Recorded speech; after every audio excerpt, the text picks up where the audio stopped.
So John had played golf. It was a Friday in November, and it was during the beginning, I guess, the first year of COVID. So people were still going out and doing things, but I was working from home, and he had played golf. And he came home. It had been a very warm day for November, and he was fine. We had dinner, and then he went to the grocery store, and he was gone a really long time. And I got a phone call, and the phone call was from Aidan's closest friend, Bert, who works at the Independent, the grocery store.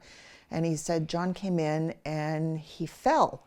And he said, he's conscious. I've called an ambulance and he's going to the hospital.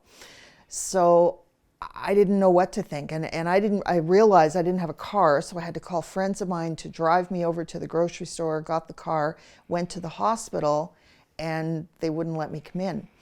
And they said that the doctor was going to see him and that I could phone in an hour. So I went to a friend's house, stayed with them, phoned. And at that time, I really didn't think it was that serious. I didn't really know what was going on.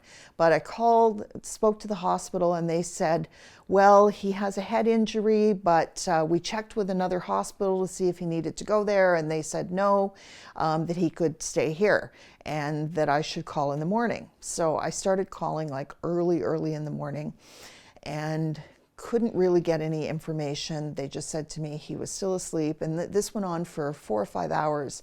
And then finally I got a call from the hospital saying that I should come. And that scared me because they weren't allowing anybody to come in to emerge because of COVID. So the fact they wanted me to come to the hospital was a bit alarming. So I got there and they let me in his cubicle in the emerge department, and he was not conscious. So I waited another 2-3 hours for a doctor to come, and they came and they said to me that there really wasn't anything that they could do.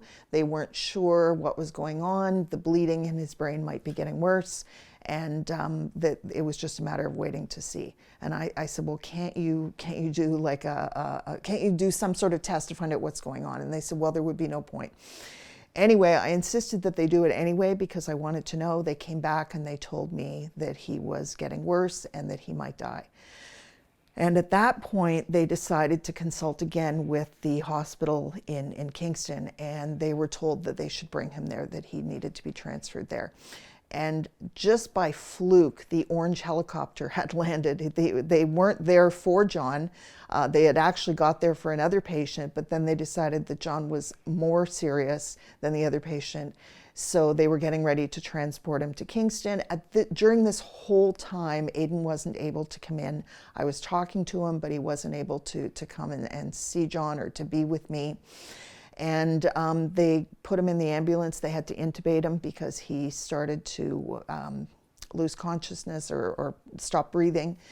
And we just got in the car and drove. And Aidan and his wife Bailey and I were in the car, and I was on the phone with the hospital in Kingston. They were telling me what was going to happen when they got there. And he got there and he had surgery. And he made it through the surgery, and they actually let me come in that night to be with him for a little while, and then it just became a matter of waiting to see what was going to happen. And then he spent 5 months in the hospital, and he died on April 20th of 2021.